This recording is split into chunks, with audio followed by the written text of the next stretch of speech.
Tuhan. Shalom Bapak Ibu Saudara. Sekali lagi shalom. Haleluya.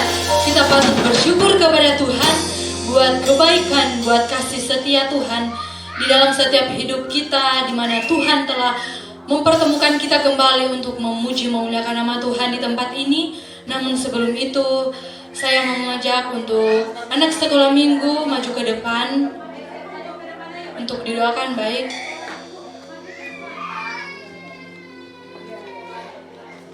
Dipersilakan kepada Pak Robert Trisna untuk memimpin doa untuk anak sekolah minggu sekaligus untuk membuka ibadah di pagi hari ini.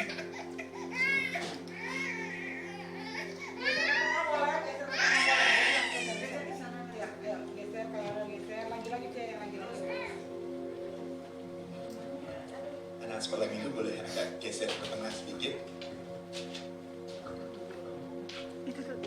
Jemaat Tuhan, mari kita bangkit berdiri dan kita tumpangkan tangan kita kepada adik-adik kita ini. Kita akan berdoa untuk mereka. Bapa di surga, kami bersyukur Tuhan, Kau tibakan kami kembali di rumah-Mu dengan selamat, dan kami siap untuk menaikkan pujian dan penyembahan kami. Namun sebelum itu kami mendoakan untuk anak-anak sekolah minggu ini Tuhan, yang dimana mereka juga akan mengadakan kebaktian sekolah minggu. Tuhan, pimpin acara ibadah sekolah minggu Tuhan dari awal, pertengahan hingga akhirnya. Kau nyatakan kuasa-Mu, urapan-Mu ke tengah anak-anak ini Tuhan. Kau berkati juga para guru sekolah minggu yang mengajar mereka mengenai takut akan Tuhan. Terima kasih Tuhan. Kau berkati orang tua dari anak-anak sekolah minggu ini Tuhan. Kau berkati pekerjaan mereka. Berikan mereka roh yang takut akan Tuhan, sehingga mereka mampu mendidik anak-anak ini dalam terang kasih-Mu. Terima kasih Tuhan. Kami juga buka ibadah kami dalam nama Tuhan Yesus Kristus. Dipersilakan kepada anak sekolah minggu untuk menuju ke lantai 3 untuk mengikuti ibadah sekolah minggu. Puji Tuhan. Baik, ibadah kita telah dibuka dengan doa. Dipersilakan duduk kembali Bapak Ibu. Mari kita mau mempersiapkan setiap hati dan pikiran kita kepada Tuhan. Kita mau menyembah Tuhan. Kita mau memberikan yang terbaik bagi Tuhan. Haleluya. Terima kasih Tuhan Yesus. Syukur bagi-Mu Tuhan. Haleluya. Terima kasih Tuhan. Mari kita mau mengagungkan kebesaran Tuhan. Kita katakan terima kasih Tuhan. Kita mau menyembah Tuhan. Haleluya.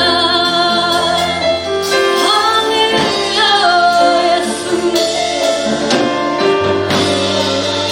Kami naikkan setiap ucapan syukur bagi Tuhan di pagi hari ini.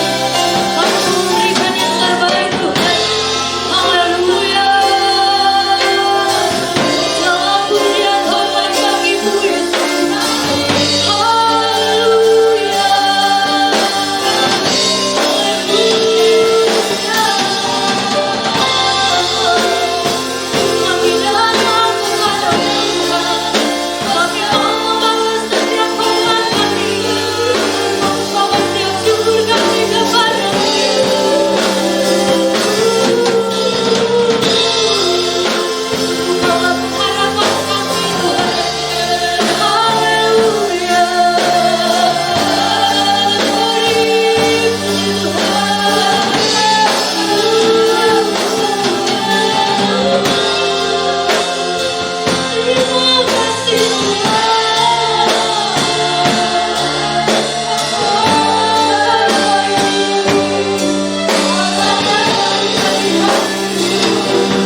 siap memuji memuliakan namamu hanya di dalam satu nama yang kami percaya, dalam nama Tuhan Yesus. Umat yang percaya kepada Tuhan sama-sama kita katakan amin. Haleluya. Kita tetap berdiri, kita mau beri yang terbaik bagi Tuhan, kita mau bersorak-sorak bergirang-girang bagi Tuhan.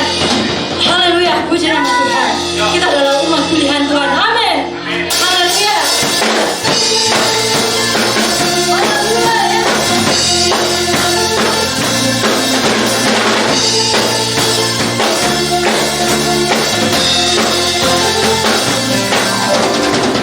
Tak dipilih dan dikudus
Puji nama Tuhan.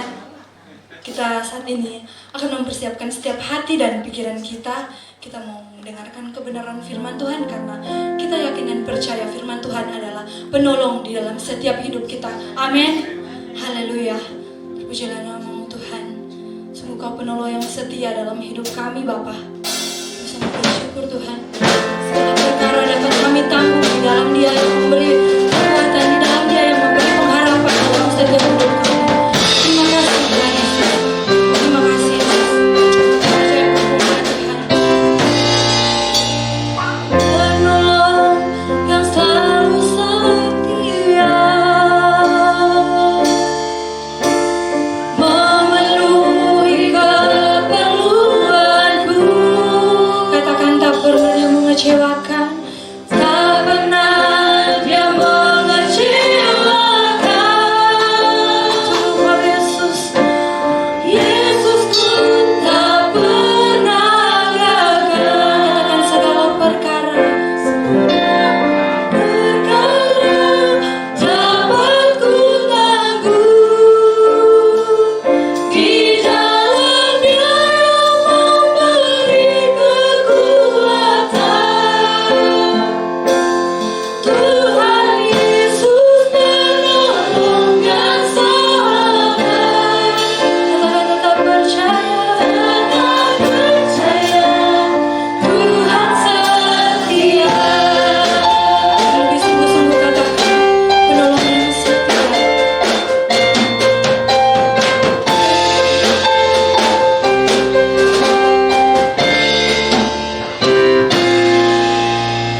Penolong yang selalu setia, memenuhi keperluanku. Takkan tak pernah dia mengecewakan. Tak pernah dia mengecewakan. Kau Yesus tak pernah gagal. Yesusku tak pernah gagal. Katakan penolong setia. Penolong yang selalu setia. Amin Tuhan. Memenuhi keperluanku. Tak pernah dia mengecewakan. Yesusku tak pernah gagal. Segala perkara dapat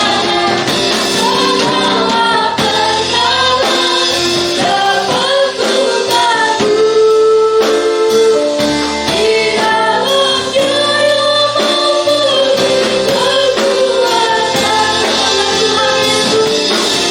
dalam Dia yang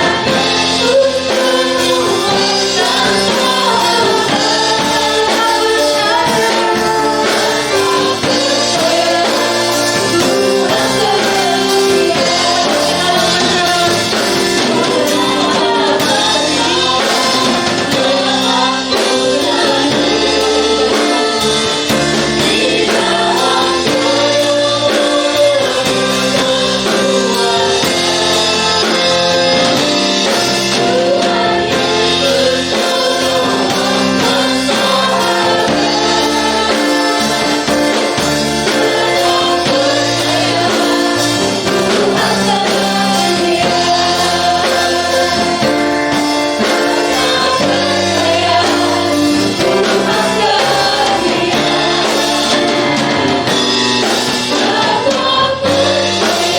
Yesus, Tuhan Yesus penolong yang selamat.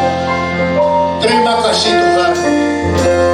Memanglah Tuhan kami yang selalu setia dalam hidup kami Tuhan. Terima kasih Tuhan. Memberi kepada kami kelegaan, ketenangan, damai sejahtera Tuhan. Dan jika kami mau memeriksa firman-Mu sebentar lagi Tuhan, kami akan hidup sesuai dengan kehendak-Mu Tuhan. Dan hati kami akan penuh dengan sukacita. Hidup kami akan berkemenangan. Dan kami akan penuh dengan damai sukacita. Waktu kami menyelaraskan hidup kami sesuai dengan kehendak firman-Mu Tuhan. Terima kasih Tuhan. Berbicaralah kepada kami Roh Kudus. Dalam nama Tuhan Yesus Kristus kami berdoa ini. Terima kasih Tuhan. Amin. Silakan duduk saudara-saudara. Shalom. Oke. Judul firman Tuhan pada pagi hari ini adalah mati adalah untung. Loh, kok mati adalah untung? Kan nggak masuk akal itu. Mati kan rugi, masa mati itu untung? Kelihatannya memang nggak masuk akal ya. Mati adalah untung, nggak masuk akal. Nah, kalau ada kematian, kita berduka cita atau bersuka cita? Duka cita atau suka cita, saudara-saudara? Duka cita atau suka cita? Yang keras, kok nggak berani ngomong ya? Karena sudah dengar judulnya ya. Duka cita bagi siapa? Bagi yang ditinggalkan, yang masih di dunia ini. Sukacita bagi siapa? Yang meninggal. Tapi kalau tentunya orang Kristen, kalau orang nggak Kristen ya, mati itu celaka yang luar biasa. Nah, kalau ditanya untung rugi, untung bagi siapa ini? Kalau mati itu untung bagi siapa? Bagi siapa, saudara-saudara? Yang meninggal, tapi yang dalam Kristus. Nah, rugi bagi siapa? Rugi bagi kita tentunya ya. Wah, kehilangan anak kita, kehilangan saudara kita, kehilangan ibu kita, kehilangan keluarga kita. Wah, rugi ya. Memang ini pandangan yang berbeda. Nah, kita ikut yang mana? Tentunya kita ikut yang firman Allah ya. Filipi 1 ayat 21 mengatakan, karena bagiku hidup adalah Kristus dan mati adalah keuntungan. Untung itu, kalau mati adalah untung. Jadi judul yang saya pilih itu bukan fantasi saya, itu ada dalam firman Allah. Mati adalah keuntungan, kata Paulus ini. Karena bagiku hidup adalah Kristus. Kalau hidup kita bukan Kristus, tentunya mati bukan keuntungan ya. Tapi karena bagiku hidup adalah Kristus, maka kesimpulannya mati itu keuntungan, kata Paulus. Tulis dalam Filipi 1 ayat 22 ini. Nah, kita semua ini sementara. Kita tahu tidak ada yang kekal dalam hidup ini. Semuanya sementara. Jagat raya ini, ya kita tidak tahu bermiliar-miliar berapa planet, berapa tata surya, berapa matahari, berapa bintang-bintang di langit itu dia tahu banyaknya berapa ya, miliaran. Tapi itu semua juga sementara. Suatu saat itu dulunya belum ada. Suatu saat seperti saya biasa menggambarkan di sana itu, dari kekekalan yang sebelumnya itu belum ada apa-apa sampai Allah menciptakan jagat raya ini, tata surya ini, sampai menciptakan tempo juga. Saya gambarkan biasa di sini ya, tempo, ruang semua diciptakan. Tapi nanti semua akan ditutup juga, semua akan digulung dan masuk dalam kekekalan lagi. Jagat raya juga tidak kekal. Tumbuh-tumbuhan yang kita lihat semua tidak kekal. Binatang-binatang tidak kekal. Harta, rumah, mobil, saudara tidak kekal. Ini sangat tidak kekal ya. Begitu kita tinggalkan, udah, mana ya rumah saya? Begitu kita tinggalkan dunia ini, rumah saya yang bagus dulu di mana ya? Harta saya, uang yang banyak itu kemana ya? Mobil-mobil, motor, pujaan juga. Dulu saya kan sangat menikmati dipuja sama orang, dihormati orang. Kedudukan saya kan tinggi ya. Saya kan jadi presiden ya. Saya kan jadi kepala ini, kepala itu. Kuasa saya kan besar ya. Saya kan direktur utama di suatu perusahaan yang gede atau beberapa perusahaan. Wah, kuasa saya kan gede. Saya ngomong sedikit semua harus nurut ya. Tapi itu kemana semuanya ya? Bahkan tubuh kita ini, kita belajar tubuh kita ini juga tidak kekal. Ini sementara juga, semuanya akan hilang. Jadi memang semuanya memang sementara. Nah, kita semua akan mati. Amin, saudara-saudara? Ada yang nggak akan mati? Yang 50 tahun ke atas sudah mulai ikut antri. Yang 50 tahun ke atas nggak perlu datang ke depannya. Tapi sudah mulai antri nih, antri. Yang 60 tahun ke atas antrinya lebih depan lagi. Nah, yang 70 tahun ke atas ini termasuk saya, antrinya sudah dekat sekali. Sudah dekat sekali. 70 tahun ke atas. Tapi semuanya sudah antri. Tapi banyak juga yang ini kurang naik ke atas ya, yang bawah nggak kelihatan ya. Banyak yang sebelum 50, sebelum 60, sebelum 70 tahun sudah mati. Masih muda-muda sudah mati. Bahkan bayi-bayi, bahkan janin-janin sudah mati. Bahkan batita-batita di bawah 3 tahun, balita-balita di bawah 5 tahun, kanak-kanak, remaja-remaja sudah mati saat masih muda itu. Jadi kita semua antri. Nah, seperti tadi saya katakan, memang jarang orang yang sekarang 80 tahun ke atas, mau apalagi 90 tahun ke atas masih hidup, itu sudah jarang ketemu orang seperti itu. Sudah mepet sekali ini antrinya, sudah dekat sekali. Takut nggak? Cemas nggak? Atau firman Tuhan tadi itu saudara sungguh-sungguh bisa hayati, mati adalah untung. Kalau nggak bisa menghayati, nanti takut itu. Tambah lama, tambah tua itu tambah takut nanti. Orang-orang di dunia siap, wajar kalau mereka itu takut. Tapi bagi kita, mati mestinya adalah untung. Nah, usia kita memang ditentukan oleh Tuhan. Masa hidupku ada dalam tanganmu, walaupun kita berusaha untuk hidup, kita olahraga, kita jogging, kita main badminton, main pingpong, main tenis, lari supaya kita tetap sehat, tapi tetap masa hidupku ada dalam tangan Tuhan. Bukan saya yang menentukan. Banyak atlet-atlet yang luar biasa itu mati muda juga pada masa mereka kuat-kuat yang seperti itu ya. Mereka mati juga. Karena memang masa hidup kita dalam tangan Tuhan. Untung kalau kita masih hidup sekarang ini. Walaupun sudah seperti saya lebih dari 70-78 tahun, kok masih hidup ya? Ya, puji Tuhan. Hidup ada dalam tangan Tuhan. Tuhan masih membolehkan hidup sampai sekarang ini. Tapi rugi nggak? Mungkin rugi. Karena mati adalah untung. Nah, kita lihat ini suatu peristiwa di salib ya. Waktu Yesus Kristus disalib kan ada 2 orang disalib di sampingnya. Dan orang-orang mengejek dia. Katanya anak Allah, turun sekarang, turunkan dirimu kalau kamu mengatakan kamu anak Allah, turunkan. Bahkan salah seorang tidak dikatakan yang kanan atau yang kiri, dari yang disalib bersama dengan Kristus ikut-ikut mengejek Tuhan. Memang benar, kalau kamu katanya anak Allah, turunkan. Masa? Sebab ini nggak masuk akal. Dalam semua dongeng, pahlawan itu menang akhirnya. Tidak ada pahlawan pada akhir cerita itu kalah, mati. Superman. Saudara nonton filmnya itu, pada saat terakhir menang. Sun Gokong, Kocedian ya, si siluman monyet itu menang. Itu yang wajar. Itu kalau dongeng-dongeng mestinya begitu. Kalau yang pahlawan jagoan kita itu harus menang, jangan jagoan kita itu kalah. Nggak masuk akal kalau jagoan itu kalah. Nah, ini seperti ini juga. Kamu katanya Allah, ngakunya Allah, anak Allah. Turun, ayo menang. Tunjukkan bahwa kamu itu menang, menguasai. Ini semua dikalah, ini saudara-saudara ini semua kalah.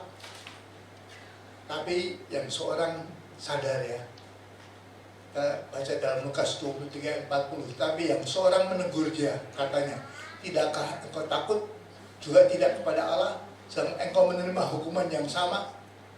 Kita disalib memang karena kita jahat. Kita disalib itu setimpal. Kita memang selayaknya dihukum, sebab kita menerima balasan setimpal dengan perbuatan kita. Tapi orang ini tidak berbuat sesuatu yang salah. Gimana ini orang yang satunya ini entah dengar apa ya, dia bisa mengatakan bahwa Yesus Kristus orang ini tidak berbuat sesuatu yang salah. Tapi kita berdua, kita memang sudah layaknya mati disalib. Lalu dia berkata, Yesus. Nah, dia bisa panggil nama Yesus ini, luar biasa. Orang di samping Kristus, entah dia kenalnya itu gimana ya. Yesus, ingatlah akan aku apabila engkau datang sebagai Raja. Dia entah dengar pelajaran dari Yesus Kristus sendiri atau pernah ngikuti, dia dengar bahwa Yesus Kristus akan datang sebagai Raja. Dan tentunya gak semua orang tahu pada waktu itu ya, tapi dia bisa berdoa, ingatlah akan aku apabila engkau datang sebagai Raja. Lalu jawab Yesus, kata Yesus kepadanya, aku berkata kepadamu sesungguhnya hari ini juga engkau akan ada bersama-sama dengan aku di dalam Firdaus. Saat ini, kapan itu? Ya sebentar lagi Yesus Kristus mati, ditusuk. Kemudian dua orang ini yang belum mati, waktu sudah mulai Sabat, harus dipatahin tulangnya, mati. Tapi Yesus Kristus berkata, hari ini juga, nanti petang sebentar lagi, sesungguhnya hari ini juga engkau akan ada bersama-sama dengan aku di dalam Firdaus. Jadi Yesus Kristus yang luar biasa. Bagi saudara dan saya juga, kita yang hidup adalah Kristus, mati adalah keuntungan, mati adalah Firdaus bersama dengan Yesus Kristus. Mau nggak balik ke bumi? Ini sore ini nggak ada ibu gembala, tapi ada Elisa, ada ya. Eko cuma 37 tahun usianya ya. Dinikmati oleh mamanya cuma 37 tahun. Kemudian meninggal, dan karena dia orang beriman, ada di Firdaus. Kita bisa sama Eko, ada yang bisa, malaikat yang bisa sama Eko. Eko, balik lagi ke Jakarta, mau nggak? Balik ke Jakarta sudah lain daripada dulu. Sekarang sudah lebih bagus lagi. Balik lagi ke Jakarta, mau nggak? No. Eko akan mengatakan no, nggak mau. Firdaus itu 1000 kali lebih indah daripada Jakarta, daripada DKI. Kenapa saya harus balik? No. Nggak mau. Eko, ingat, ada 2 cewek cantik menunggu kamu, punyamu sendiri, Elisa sama Emma. Lihat di belakang itu, melihatin saya ya. Elisa sama Emma, 2 cewek cantik itu tunggu kamu. Ayo balik ke Jakarta. No. Kenapa no? Sebab bersama-sama dengan aku di dalam Firdaus. Di Firdaus ini ada Tuhan Yesus. Kalau di Jakarta, ya kita percaya Yesus Kristus hadir di sini ya, dalam ibadah ini. Tapi kita tidak lihat dengan jelas. Dia itu hanya dengan iman kita lihat bahwa dia hadir ada di tengah-tengah kita. Tapi di Firdaus, kata Eko, aku lihat Tuhan Yesus Kristus jelas, aku hidup sama dia, aku ngobrol sama dia. Buat apa aku balik ke Jakarta? Nggak mau, kamu balik. No. Walaupun ada ditunggu sama 2 cewek cantik ini ya. No. Kata Eko ini. Sebab mati adalah untung atau rugi, saudara-saudara? Untung, kata firman Tuhan, adalah keuntungan. Mati itu adalah keuntungan. Suruh balik ke bumi, no. Nggak mau. Memang konyol kalau balik ke bumi ya. Nah, dalam 1 Tesalonika 4 bicarakan tentang kematian juga. Tapi pelajaran penting daripada kematian, boleh berduka tapi tidak seperti mereka yang tanpa pengharapan. Kita baca ayat 13 ini ya. Selanjutnya kami tidak mau, saudara-saudara, bahwa kamu tidak mengetahui tentang mereka yang meninggal. Supaya kamu jangan berduka cita seperti orang-orang lain yang tidak punya pengharapan. Kita orang beriman itu orang yang punya pengharapan. Boleh nangis kalau ada kematian, tapi jangan seperti orang yang tidak punya pengharapan. Dulu suatu saat saya pernah ada di tempat kematian ya, seorang anggota jemaat. Saya duduk di situ. Ini kan orang-orang Kristen, ada peti matinya di jenazah. Tapi sebelahnya itu orang-orang Chinese, orang-orang Buddha. Saya lihat sendiri. Kita di sini sudah gak ada yang nangis ya. Tapi di sana justru nangis itu keras-kerasin. Mereka bayar penyewa orang-orang untuk meratap, nangis, dan suara genderang, tambur, simbal dipukul itu beng beng beng beng keras begitu sampai orang-orang nangis. Tapi mereka bukan anggota keluarga, mereka orang-orang yang dibayar untuk nangis. Supaya saya tidak tahu, sampai sekarang saya belum tahu kenapa mereka itu supaya nangisnya supaya lebih keras ya, tambah keras tambah asik atau apa ya. Makanya mereka berani bayar orang-orang berduka cita. Tapi firman Allah mengatakan tidak boleh untuk kita. Jangan kamu berduka cita seperti orang-orang yang tidak punya pengharapan itu. Orang di sana memang tidak punya pengharapan. Nangis sekeras-kerasnya, puas-puasin nangisnya, keluarin air mata sebanyak-banyaknya. Tapi bagi kita tidak seperti itu. Karena ada harapan. Ayat 14. Karena jikalau kita percaya bahwa Yesus telah mati dan telah bangkit, maka kita percaya juga bahwa mereka yang telah meninggal dalam Yesus akan dikumpulkan Allah bersama-sama dengan Dia. Perhatikan yang saya kasih warna merah itu. Mereka yang telah meninggal dalam Yesus, saudara dan saya mestinya nanti kalau mati dalam Yesus ya, akan dikumpulkan Allah bersama-sama dengan Dia, akan kumpul sama Dia. Terus, bayangkan tadi ya, Ibu Evi 37 tahun dengan Eko, wah ini hilang, nangis ya, berduka cita. Tapi kita tahu bahwa bagi kita itu ada harapan. Kalau Ibu Evi kalau ditawarin ke Firdaus atau ke Jakarta, enak mana ya? Kalau Firdaus ketemu Eko lagi, 37 tahun di Firdaus. Tapi kan nggak lihat 4 orang anak dan menantu yang cantik-cantik ini ya. Apalagi 4 cucu yang lucu-lucu itu. Pilih ketemu Eko lagi di Firdaus atau 8 orang yang lucu-lucu ini, pilih mana? 1 orang itu 8 orang. Sayang Ibu Evi belum datang ya. Pilih 1 orang, ketemu 1 orang di Firdaus, atau masih menikmati 8 orang di bumi ini. 4 orang anak dan menantu, dan 4 orang cucu-cucu yang lucu-lucu itu, yang kita juga nikmati ya. 4 anak kecil itu ya. So, mereka janji Kristus ini, mereka yang meninggal dalam Yesus akan dikumpulkan Allah bersama-sama dengan Dia. Dan bukan saja ini 37 tahun lah dinikmati oleh Ibu Evi ya, tapi kemudian meninggal. Tapi Firdaus, kalau Ibu Evi meninggal lalu ke Firdaus, berapa tahun ya? Kita nggak tahu sampai berapa lama nanti ketemu Ibu Evi dengan Eko ya di Firdaus ya, sampai Yesus Kristus datang. Tapi setelah Yesus Kristus datang, apa yang terjadi? Kita belajar ada kerajaan 1000 tahun ini. 1000 tahun akan memerintah bersama Tuhan. Entah memerintahnya di mana kita belum tahu. Ibu Evi akan memerintah, Eko akan memerintah bersama-sama 1000 tahun. Tapi bukan saja 1000 tahun. Habis itu pasti ada perang gede ya, perang Armageddon. Kemudian ada pengadilan akhir. Pengadilan akhir lalu kemudian dipisahkan. Yang ke surga kekal dan yang ke neraka. Yang ke surga kekal berapa miliar ya? 1 juta tahun ketemu sama Eko, enak enggak? Ini 37 tahun aja. Tapi setelah itu Firdaus 1000 tahun, sekarang 1000 tahun di surga, 1 juta tahun, 1.000.000.000 tahun di surga, bermiliar-miliar tahun di surga, kekal. Masih mau nangis enggak?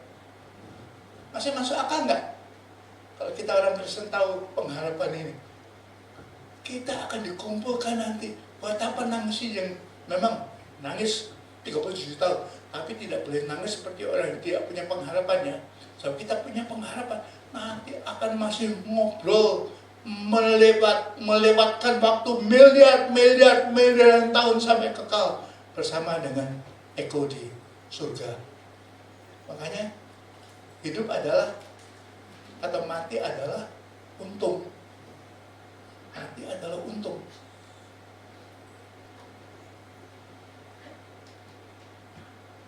Jadi bagi semua orang beriman ini kata-kata firman Allah, bukan saya ya. Mati adalah keuntungan. Ini Paul menulis sendiri, mati adalah keuntungan, tapi syaratnya ada. Syaratnya hidup adalah Kristus. Jangan hidup nggak Kristus. Kalau hidup adalah Kristus, maka mati adalah keuntungan. Ini garansi daripada firman Allah. Nah, hidup adalah Kristus. Hidup adalah Kristus seperti apa? Ya ini, seperti di atas ini ya. Waduh, ini sayang ini. Belum diperbaiki ini. Bersana ya, bersana mungkin dijelas ya kelihatannya. Ini jadi single. Itu hidup adalah Kristus. Jadi single, melayani Tuhan. Sebagai single, sebagai BL. Nah ini, melayani antara orang miskin ini. Di sini gambarnya jelas ya. Ini melayani orang-orang miskin. Kasih makan orang miskin. Kasih duit sama orang miskin. Rugi nggak kasih duit sama orang miskin ya? Rugi nggak? Kan rugi ya. Nggak akan kembali ya duitnya ya. Kasih duit sama orang miskin itu. Orang yang kelaparan nggak akan kembali duitnya ya. Ini pelayanan di anak-anak jalanan. Ini hidup adalah Kristus. Ini pelayanan di anak-anak jalanan, di antara anak-anak jalanan itu hidup adalah Kristus. Ini kasih makan, kasih nasi ini pada orang yang kelaparan di bawah jalan tol ini, di bawah jalan tol ini. Ini orang-orang banyak yang kelaparan di sini. Kasih makan, rugi nggak? Rugi ya, kalau secara keuangan rugi ya. Kita keluar uang nggak akan kembali, dan tidak akan balik loh, uang kita nggak akan balik sini loh. Nah ini, jadi pelayan sekolah minggu. Ini adalah hidup adalah Kristus. Dan tentunya ini ya, jadi pendeta khotbah, baca Alkitab tiap hari, itu hidup adalah Kristus. Ini semua adalah hidup adalah Kristus. Dan mati adalah untung. Yeay. Dengan saudara jempol begini ya, jempolnya naik ya. Yeay. Ini adalah pelaksanaan daripada kata-kata Paulus itu. Hidup adalah Kristus. Mati adalah untung. Paulus kerjaannya kan begini terus ya. Dia melayani. Banyak orang rela nggak kita hidup adalah Kristus seperti ini. Mati adalah untung. Dan ini ya ya. Ini yang benar ya bagi kita ya. Nah, selain itu ada cara hidup lain yang bukan hidup adalah Kristus. Hidup adalah wanita. Hidup adalah seks. Hidup adalah kenikmatan. Dulu waktu kita di seminari, waktu kita belajar teologi kan diajarin ya, awas ya, godaan 3 ta. Apa itu 3 ta itu?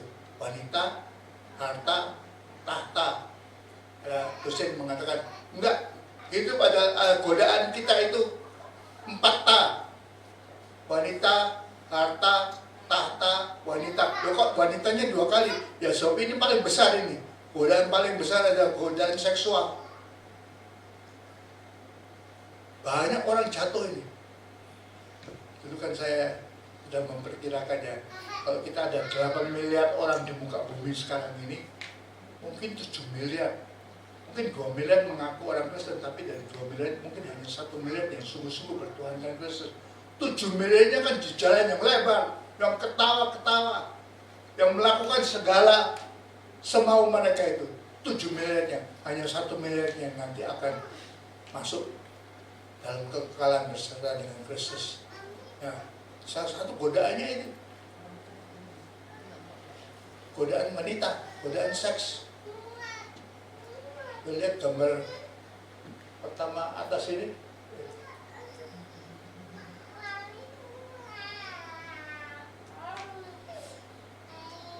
Godaan ini. Jonathan, apa-apaan itu? Malam-malam kok dikelilingi 7 cewek itu, apa-apaan itu? Ya Om, ini bukan saya yang merayu mereka. Mereka yang nelponin saya. Mereka yang menggoda saya, bukan saya merayu mereka. Om, kapan kita ke hotel lagi? Kapan kita nikmati hotel? Hotel bintang 5, hotel apa? Hotel mulia. Kapan menikmati hotel bintang mulia lagi? Itu godaan besar ini.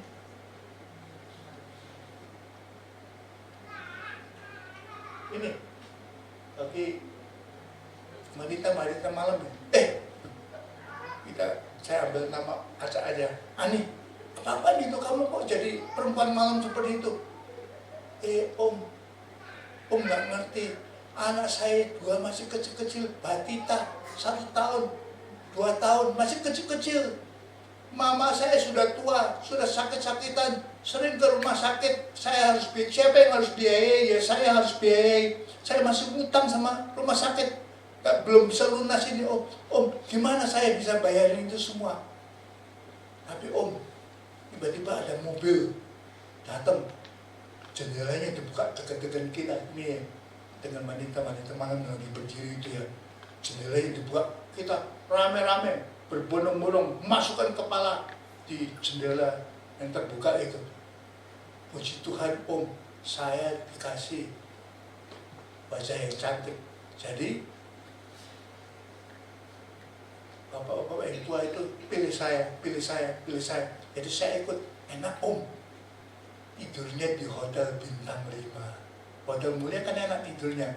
Makanya makan malamnya waduh mewah ya. Breakfastnya lebih mewah lagi. Breakfast di hotel bintang 5 kan ruangannya gede sekali. Mungkin ruangannya 5 kali ruangan ini atau 10 kali ruangan ini. Gede sekali. Ada segala macam makanan. Puas makan breakfastnya. Sampai di sini sudah pernah makan breakfast di hotel bintang 5. Saya pernah.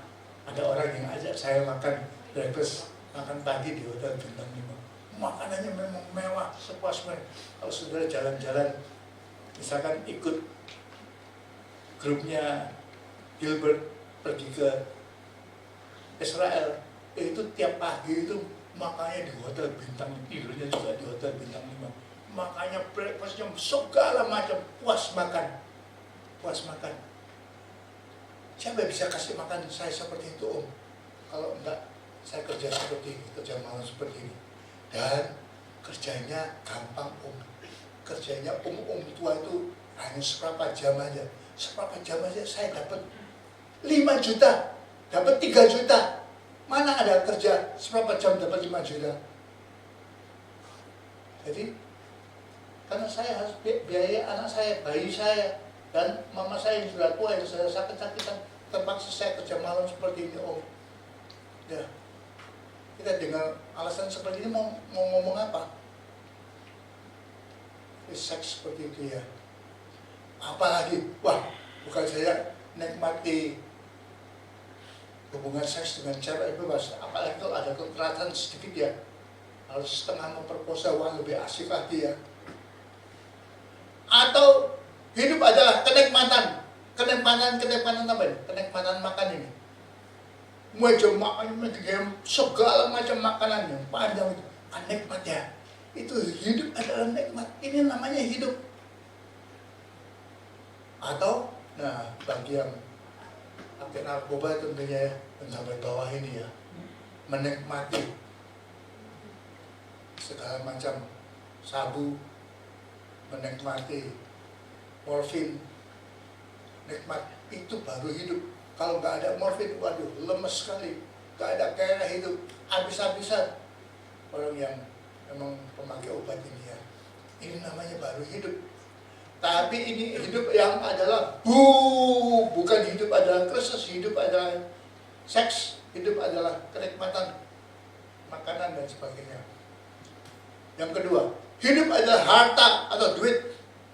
Tadi ya, wanita, harta, tahta ya, godaan bagi kita pria-pria ya. Hidup adalah harta, duit, waduh, bergelimang tidurnya, lihat itu tidurnya. Bathtubnya itu isinya itu bukan air tapi isinya dolar itu. Wah asik ya. Asik, ini baru namanya hidup. Ida, ngapain kamu kerja di tempat perjudian seperti ini? Ini kerja yang gampang om. Karena saya ada kecantikan, saya tinggal dandan aja, kasih pakaian yang seksi seperti itu ya, asik ya. Kerjanya gampang om, cuma senyum-senyum aja. melayani om-om tua yang duitnya banyak itu, mereka main judi. Kerjaan mana yang lebih enak? Atau yang kanan atas ini, jual segala macam narkoba ya, laris sekali. Nah, aneh ini, gambar kanan ini, sayang yang sebelah sini kurang jelas ya, sebelah sana lebih jelas ya. Kayak gini gambar ini orang-orang sudah pakai apa nih? Jaketnya apa? Orange. Jaketnya orange itu artinya apa? Udah ketangkep sama, udah ketangkep koruptor-koruptor itu. Tapi sudah lihat ini ketawa-ketawa mereka semua pada nyengir. Udah ketangkep sebagai koruptor, bahkan dihukum kok pada nyengir ya. Dan sudah kalau itu ini nggak jelas, di sana mungkin lebih jelas. Kok begini ya? Ini artinya apa ya? Salamnya kok begini ya? Saya sendiri nggak tahu ini artinya apa ini ya. Kalau dada mereka itu waktu mereka nyengir-nyengir ketawa-ketawa itu kok begini ya? Tandanya apa ini? Saya sendiri nggak tahu. Mungkin ada yang tahu. Ini koruptor sudah ketangkep kok ketawa-ketawa seperti itu. Sudah bayangkan lain dengan yang kanan nih. Ini koruptor yang ketangkep juga tapi di Tiongkok, di Cina. Ini pada ketakutan ini. Yang cewek ini juga sudah ketakutan. Sebentar lagi mereka akan dipotong, dipancung kepalanya, atau di strong, atau digantung. Sama mereka akan dihukum mati ini. Ini di Indonesia koruptor pada ketawa-ketawa. Di Cina kok koruptor pada ketakutan, pada kecemasan. Sebentar lagi tahu mereka akan mati ini. Karena dihukum mati ini di Cina. Tapi di Indonesia kok ketawa-ketawa ya. Dan kalau masuk Nusa Kambangan enak enggak? Kan penjara ya. Tapi orang-orang yang berduit itu enak. Tiap weekend itu ada helikopter datang, angkat mereka, terbangkan mereka ke Denpasar, nikmati weekend mereka di Denpasar. Nanti hari Senin dikembaliin lagi ke Nusa Kambangannya. Asik ya, kalau itu di Indonesia ya. Menikmati di penjara pun menikmati hidup mereka. Hidup adalah harta, hidup adalah duit, dan itu ya, bukan krisis ya. Ini tidak bisa dilanjutkan dengan mati adalah keuntungan. Tidak, mati adalah celaka. Contoh yang lain, hidup adalah tahta kedudukan. Berarti ya, semua harus tunduk-tunduk. Karena saya kedudukannya tinggi. Ini kalau sebagai bos itu, sebagai bos ada anak buah tidak kurang hormat ini. Saya lewat tadi kok nggak dikasih selamat pagi ya. Kamu lupa ya? Citak. Ini, karyawannya citak ini. Nah, ini sayangnya ini berlaku juga di gereja. Di gereja juga hidup adalah tahta, kedudukan. Kalau saya jadi bos, anak buah saya harus tunduk-tunduk seperti ini. Ada nggak di gereja seperti itu? Puji Tuhan di GB Impact mestinya nggak ada ya. Gembala kita tidak seperti itu ya. Tapi kalau saudara, saya nggak lihat Pak Sutanto di sini ya. Kalau saudara tanya sama Pak Sutanto, dia sudah mengalami ini. Mengalami bagaimana kedudukan sebagai gembala itu diperebutkan secara tidak fair, secara sangat tidak Kristiani. Pak Sutanto sharing sama saya. Mungkin kalau saudara ada waktu bisa tanya sama Pak Sutanto sendiri. Tapi hidup adalah kekayaan, kedudukan, tahta. Pokoknya saya kedudukan tinggi, itu pokoknya asik. Semua akan tunduk-tunduk seperti ini ya. Tunduk-tunduk seperti ini. Kalau berani gak kasih selamat pagi aja, saya bisa bentak-bentak dia. Hidup adalah tahta. Ya. Yang keempat, hidup adalah kuasa. Nah, ini kuasa ini. Lihat orang-orang yang kuasanya tinggi seperti ini, semuanya harus tunduk karena kuasanya tinggi seperti ini. Nah, ini gambaran orang yang berkuasa yang banyak ini.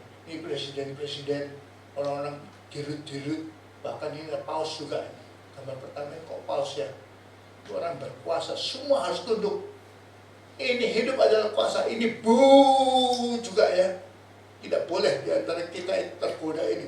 Dan nanti mati tidak untung, tapi mati adalah celaka. Yang kelima ini, pujian, sanjungan. Saudara tentunya sudah sering lihat ini ya. Masukkan gold, wah seluruh kalau stadionnya 100.000, 50.000, setengahnya itu tepuk tangan. Karena saya masukkan gol aja, nendang bola masuk gol aja, pujiannya luar biasa. 50.000 orang pujian, pemuji, 50.000, yang lainnya lawannya murung aja ya, duduk aja. Tapi yang pihak saya, wah, hidup sungguh-sungguh adalah pujian, sanjungan, semua tepuk tangan seperti ini ya.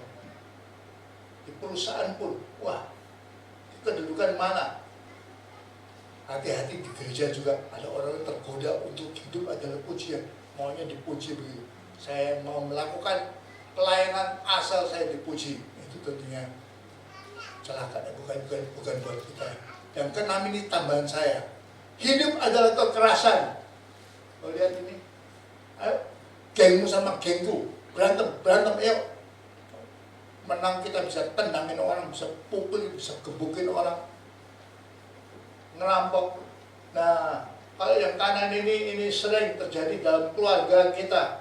Mertua berani, banyak cerewet, tampar aja. Siapa yang berani? Ini anak yang kekerasan ya, atau menantu yang kekerasan ya. Nah, ini kalau suami istri tentunya sudah sering ya. Makanya ada undang-undang KDRT kita sekarang. Istri berani ngomel, berani cerewet, bisa berani tanya-tanya, tempelin aja. Berani apa dia? Ini hidup adalah kekerasan. Ini yang luar biasa juga. 6 macam. Kalau satu itu hidup adalah Kristus, itu yang Y. Tapi ini semua 6 macam dan tidak boleh kita nikmati, tidak boleh kita lakukan dalam hidup ini. Ini adalah Nah, hidup yang Kristus, hidup adalah Kristus, hidup adalah atau mati adalah untung. Tapi hidup non Kristus, mati adalah cilaka luar biasa, sebab akan berakhir di dalam, seperti di gambar ini, akan berakhir di neraka kekal ini. Saya baru kesaksian dengan kesaksian orang yang masuk neraka. Tuhan mati suri ya, tunjukkan dia rasanya orang masuk neraka. Dan dia sendiri merasa bagaimana hidup di neraka. Bukan saya, panasnya luar biasa, badannya seperti disilet-silet. Mungkin iblis, neraka kan diciptakan bukan untuk kita manusia ya, neraka diciptakan untuk iblis ya. Neraka kekal itu iblisnya itu makanin dia, digigit badannya, dia teriak-teriak sakit karena tangannya digigitin orang neraka itu sampai habis begitu. Malamnya utuh lagi, lengannya itu utuh lagi, besoknya dimakan lagi, digigitin oleh iblis lagi. Jadi pesta, iblis itu berpesta. Dan kita itu yang teriak-teriak seperti di gambar ini ya, kesakitan laki, perempuan, ketakutan, kita teriak, tapi sudah nggak bisa bertobat, sudah percuma, sudah kelewatan masa bertobat itu. Dalam neraka sudah tidak bisa ada pertobatan. Kalau mau bertobat sekarang ini, sekarang ada masa pertobatan. Nah,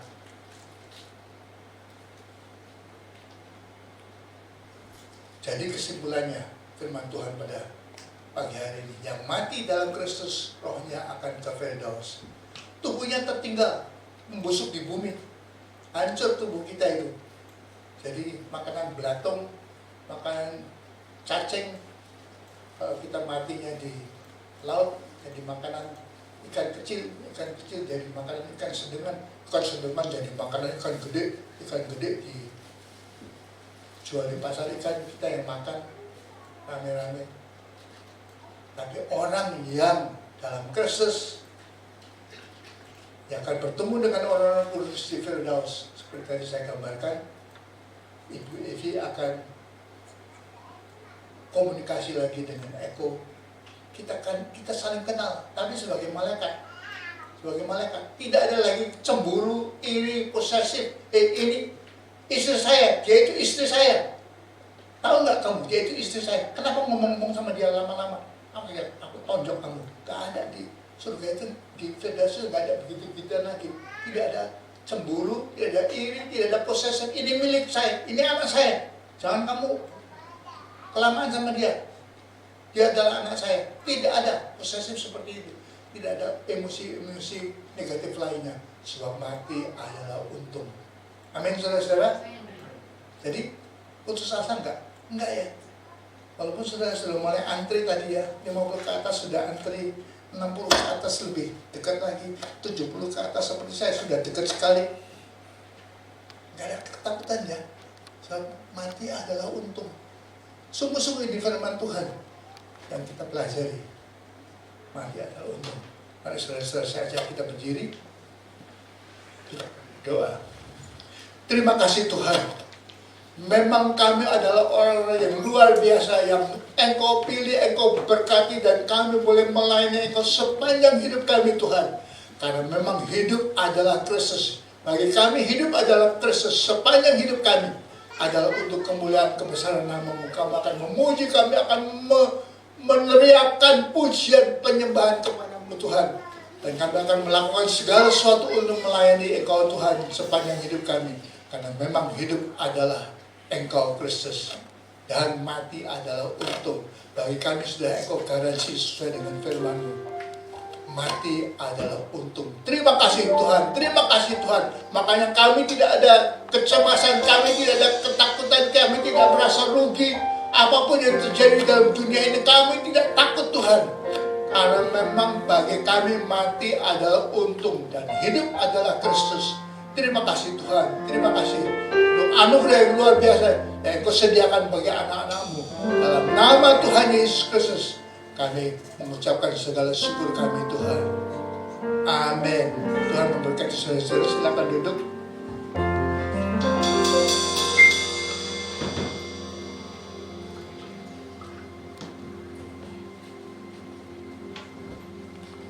Puji Tuhan, yang diberkati Tuhan, boleh lambaikan tangannya. Haleluya. Puji nama Tuhan. Baik, kita akan mempersiapkan persembahan kita. Kita akan meletakkan korban persembahan kita. Namun sebelum itu kita akan berdoa. Tundukkan kepala, kita berdoa. Segala pujian syukur bagimu Tuhan. Saat ini kami bersyukur, berterima kasih di mana pagi hari ini kami sudah memuji, memuliakan nama-Mu. Dan Tuhan, kami sudah mendengarkan kebenaran firman-Mu yang disampaikan oleh Pendeta Jonathan Trisna. Biarlah firman yang kami dengar ini tetap bertumbuh dan tertanam di dalam setiap hati dan pikiran kami, dan kami boleh mempraktikkannya di dalam setiap hidup kami Tuhan. Berkati hamba-Mu yang telah menyampaikan kebenaran firman-Mu ini Tuhan, dimanapun dia melangkah, tangan-Mu tetap menolong dan menyertai, kekuatan, kesehatan, bahkan hikmat yang daripada-Mu Engkau pertambahkan lebih lagi kepada hamba-Mu ini ya Bapa.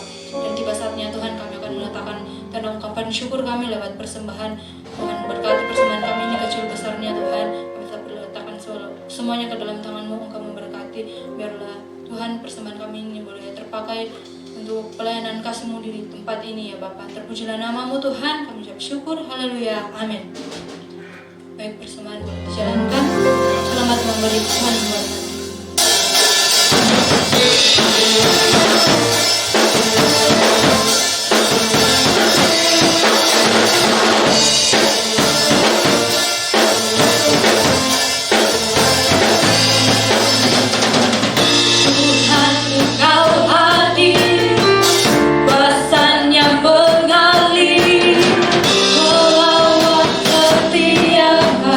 Hati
jemaat Tuhan yang baru pertama kali hadir di tempat ini, boleh saya ajak untuk bangkit berdiri. Puji nama Tuhan. Baik, saya percaya bahwa para malaikat Tuhan tetap ada bersama-sama dengan kita di setiap pujian penyembahan kita. Amin. Dan biarlah kita tetap semakin giat berdoa untuk biarlah jemaat-jemaat baru Tuhan datangkan untuk datang di tempat ini. Haleluya. Dan GBI Impact juga mengadakan pembacaan Alkitab setiap hari mulai dari tanggal 22 sampai tanggal 28 Mei 2023. Pembacaan ini dimulai dari 2 Tesalonika 1 sampai dengan Filemon 1. Next slide. Dan GBI Impact juga mengadakan doa fajar setiap Senin dan Kamis pukul 5 pagi. Live Facebook. Oke, next slide. Dan GBI Impact juga mengadakan doa malam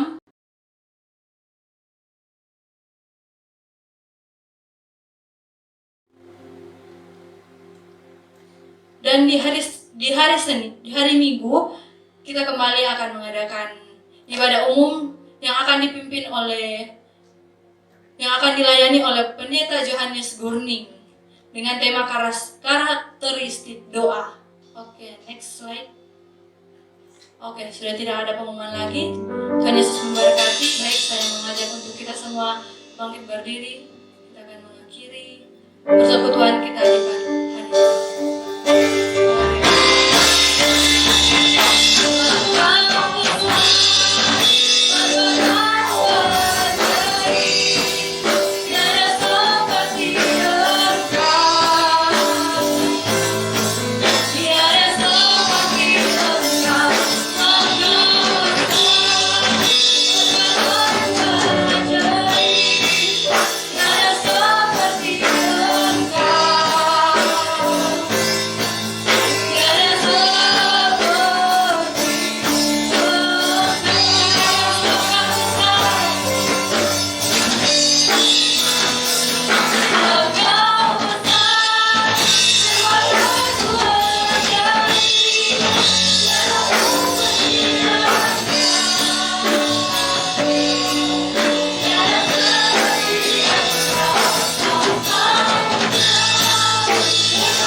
Bersyukur dan terima kasih di akhir ibadah kami Tuhan, kami bersyukur kami sudah memuji menyembah-Mu, kami sudah diberkati oleh kebenaran Tuhan yang sungguh luar biasa, membuka wawasan kami, diberi kekuatan baru karena kami percaya Tuhan, orang yang hidup dalam kebenaran akan hidup oleh kasih karunia dan kebaikan Tuhan. Memberkati juga hamba-Mu Bapak Pendeta Jonathan Trisna, mari Tuhan urapi, berikan kekuatan kesehatan yang prima kepada beliau, pakai hamba-Mu yang lebih hari, lebih heran lagi untuk dalam kehidupannya. Biarlah nama-Mu Tuhan yang selalu ditinggikan di dalam kehidupannya.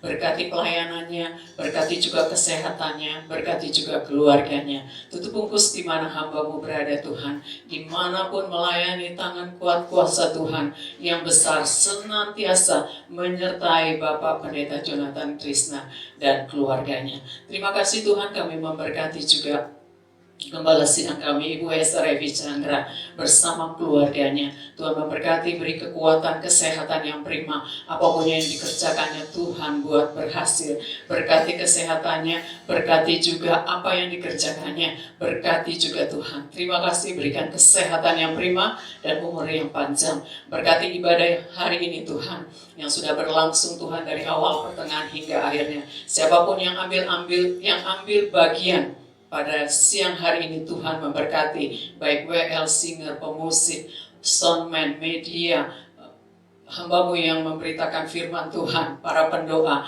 yang memberitakan juga kabar baik. Tuhan berkati lipat kali ganda. Memberkati juga pelayanan yang ada di Pangkal Pinang. Tuhan urapi Bapak Stefanus Grislam. beri kekuatan, kesehatan yang prima, agar tetap melayani pekerjaan Tuhan dengan sungguh-sungguh. Dan berkati juga Tuhan, para jemaat Tuhan yang hadir menyaksikan acara ini. Tuhan berkati, kami mengimani pagi ini, siang hari ini Tuhan, adalah pagi mujizat, di mana lawatan Allah turun terjadi. Yang sakit sudah dijamah dan disembuhkan, yang terikat sudah dilepaskan, yang dalam masalah sudah diberikan jalan keluar yang terbaik. Karena Engkau Bapa yang baik, Bapa yang mengasihi, tanganmu yang besar, tanganmu yang kuat, kuasamu yang besar, senantiasa terulur, menolong, memberkati para jemaat Tuhan, sehingga hidup mereka bertumbuh, hidup mereka selalu dipenuhi dengan kebaikan dan kasih karunia Tuhan.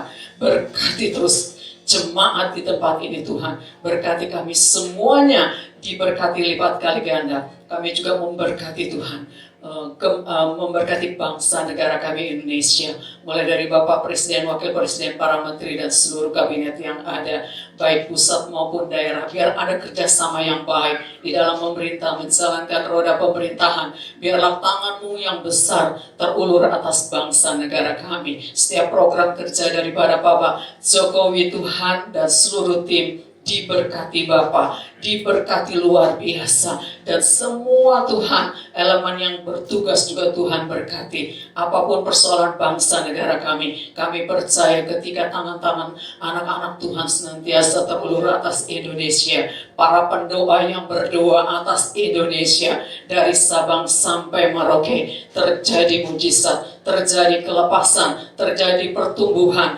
terjadi kemajuan di dalam sektor ekonomi, di dalam sektor juga pertumbuhan, di dalam juga sektor keuangan, dan segala apapun yang dikerjakan, tanganmu yang besar memberkati Indonesia, memberkati juga Tuhan para hamba-hamba Tuhan, baik itu misionaris, baik itu gembala sidang, evangelis, guru-guru, pengajar-pengajar di sekolah-sekolah Kristen. Lawat dengan kuasamu, berkati mereka agar mereka tetap kuat melayani Tuhan. Beri semangat, beri api kemuliaan Tuhan turun menjelang Pentakosta Tuhan. Sebentar lagi kami akan merayakan hari yang ke-50 Tuhan. Indonesia mengalami lawatan Tuhan, dan juga para hamba-hamba Tuhan, gereja-gereja Tuhan mengalami lawatan Tuhan secara dahsyat dan ajaib, sehingga Tuhan, hidup kami dipenuhi oleh kuasa Roh Kudus yang dahsyat dan ajaib. Setiap masalah yang kami hadapi, kami percaya ada jalan keluar yang terbaik,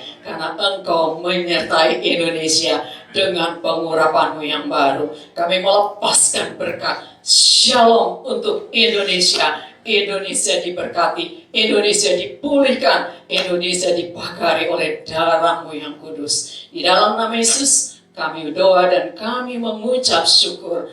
Haleluya. Kita akan terima doa berkat. Mari saudara-saudara angkat kedua tangan saudara tinggi-tinggi untuk menerima berkat daripada Allah pada minggu ini. Saudara-saudaraku, kiranya kasih daripada Allah Bapa, penyertaan daripada anaknya yang tunggal Tuhan Yesus Kristus, bimbingan, pemeliharaan, penjagaan, dan pendewasaan daripada Roh Kudus menyertai saudara-saudara sekalian dari sekarang sampai selama-lamanya. Amin. Silakan duduk saudara-saudara. Gunakan waktu 2 menit untuk saat teduh sebelum saudara pulang. Tuhan memberkati.